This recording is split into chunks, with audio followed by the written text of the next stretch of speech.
Mereka bisa tidak berselisih karena berusaha mengetahui apa yang disukai oleh kekasih, dan setelah itu dan mengetahui apa yang tidak disenanginya. Ini harus kita pelajari dalam konteks mencintai Nabi alaihi salatu wassalam, mencintai Rasulullah dan sunnah Nabi alaihi salatu wassalam. Nah, orang-orang yang mencintai Nabi dengan sesungguh-sungguhnya, dan mudah-mudahan cinta yang diterima, yang mudah-mudahan esok hari ketika bertemu kita tak berselisih paham dengannya. Sebab luar biasa kaum muslimin dan muslimat, ancamannya jelas, ya, sesuatu yang menakutkan bila cinta kita ke Rasulullah SAW tidak diterima, atau ibarat cinta bertepuk sebelah tangan. Sudah lama kita menyanyikan lagu cinta, sudah lama hati kita merindukan bertemu dengannya, kita merana, bahkan mungkin sudah berkorban harta dan jiwa, energi dan waktu untuk dalam rangka cinta ke Nabi alaihi salatu wassalam. Tetapi di hari kita bertemu dan berharap uluran tangannya, kita terhalangi untuk diterima. Ibarat cinta bertepuk sebelah tangan. Sakitnya, tunjukkan sakitnya itu di sini, di sana sakitnya. Nah, oleh itu kaum muslimin dan muslimat dirahmati Allah, sakit ketika di tepi telaga nanti Nabi alaihi salatu wassalam diberikan Allah Al-Kautsar, inna a'tainakal kautsar. Ya, para ahli tafsir menyebutkan Al-Kautsar itu adalah haudun Nabi sallallahu alaihi wasallam, yaitu haudnya telaga Nabi alaihi salatu wassalam yang cawannya sebanyak bintang di langit. Kalau tuan-tuan nak tahu berapa jumlah cawannya nih, tahu cawan? Tahu cawan? Ciduknya? Tak tahu gayungnya? Gelasnya sebanyak bintang di langit. Siapa yang tahu berapa jumlah bintang di langit? Coba berdiri malam nanti hitung. Nah, kalau menurut para ahli triliunan katanya. Ahli fisika mengatakan begitu. Mereka juga kira-kira kan? Antum kira-kira aja lah. Enggak, saya bilang ratusan miliun, triliun ya, terserah. Ya, mereka tentu saja dengan teori-teori ilmiah yang mereka temukan dan mereka pakai. Ala kulli hal, kizanu kan nujumi bis sama, yaitu cangkir-cangkirnya yang dijadikan tempat minum itu sebanyak bintang sebanyak bintang di langit. Oleh sebab itu jangan khawatir tak dapat bagian, asal lulus masuk. Asal lulus masuk.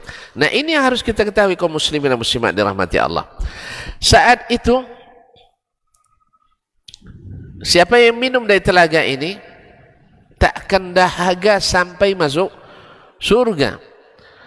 Dan untuk masuk surga lama apa tidak? Lama. Kiamat kan cuma sehari, cuman hitungannya sehari, cuman hitungannya 50.000 tahun. Nah, siapa yang minum dari telaga ini dalam proses ada hisab, ada mizan, kemudian diperlihatkan ke seluruh makhluk, ya, diperlihatkan ke seluruh makhluk, dibentangkan seluruh amal kita dari orang pertama sampai orang terakhir. Orang pertama siapa? Adam. Orang terakhir? Ada yang mau jadi terakhir? Mana tahu nanti dapat dalam sejarah orang paling akhir di dunia. Ada yang mau? Saya tidak mau. Sebab orang terakhir hari kiamat itu tidak orang Islam, bukan orang Islam. Nauzubillah. Kaum muslimin dan muslimat dirahmati Allah. Nah, hari itu kita membutuhkan minum itu. Sebab siapa yang minum di telaga Nabi takkan dahaga sampai masuk surga yang abadi. Berarti kalau tak minum, haus terus, dahaga terus sampai masuk. Nah, ini yang kita tidak tahu nih. Sebab di telaga aja ditolak, jangan-jangan di surga. Nah, ini naudzubillah, kaum muslimin dan muslimat dirahmati Allah. Nah, siapa yang diterima insya Allah tak dahaga sampai masuk surga. Yang tidak, kasihan. Kasihan kaum muslimin dan muslimat dirahmati Allah. Nah, apa alasan mereka tertolak waktu itu? Karena kurang amal, kurang infak, kurang ibadah sosial, kurang pangkat, kurang jabatan, kurang ganteng, kurang cantik, rasnya ras biru. Jadi kaum muslimin dan muslimat, bukan. Masalahnya hanya satu. Dan ini yang di masalah kita karena tidak mempelajari apa yang disukai oleh yang kita cintai. Dan kadang-kadang sudah tahu pun kita tidak rela untuk meninggalkan atau berkorban demi kesenangan yang kita cintai. Apa alasannya? Di antara fa inna minhum unasan yumna'una minni, mereka terhalang mendekat kepadaku. Lalu saya katakan ashabi ashabi atau ummati ummati, ini sahabatku, kenapa tidak dibolehkan masuk? Atau ini umatku, kenapa tidak boleh masuk minum?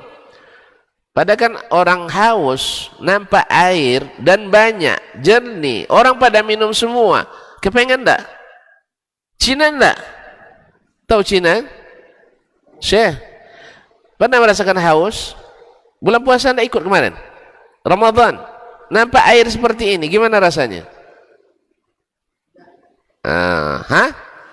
Ngiler kita nengoknya. Apalagi di hari itu matahari 2 mil dari kepala kita. Kalau sekarang berapa mil? Saya tidak tahu juga, tapi menurut ahli fisika, ya kita serahkannya pada ahlinya, lebih kurang 10 juta mil. Itu pun sudah gerah kita, sampai marah-marah pula di rumah. Panas, hangat, panas, gerah. Ini ada 2 mil dari kepala kita. Gimana tak panasnya? Gimana tak dahaganya? La haula wala quwata illa billah. Nah, di saat itu ada orang-orang yang dikenal oleh Nabi dari kalangan umatnya, bahkan dia sebut ashabi, sahabatku, tapi terhalang untuk dapat minum dari telaga Nabi alaihissalatu wassalam. Apa sebab? Innaka la tadri ma ahdatsu ba'dak, engkau tidak tahu apa yang mereka ada-adakan setelahmu. Berarti cintanya ke Nabi alaihissalatu wassalam tidak jujur. Di depan kepada istrinya, abang pergi cari duit hanya untukmu. Tiba-tiba di luar, rupanya dia berbagi. Untunglah halal. Kalau tidak halal, iya untung kalau halal kan, tinggal minta. Ya kalau halal, minta maaf. Kan tadi, mendingan minta maaf daripada minta izin. Tapi saya tidak lakukan, ini salah paham ya. Dia sudah anjurkan. Tapi kalau sempat haram, tidak cukup minta maaf. Wajib bertaubat.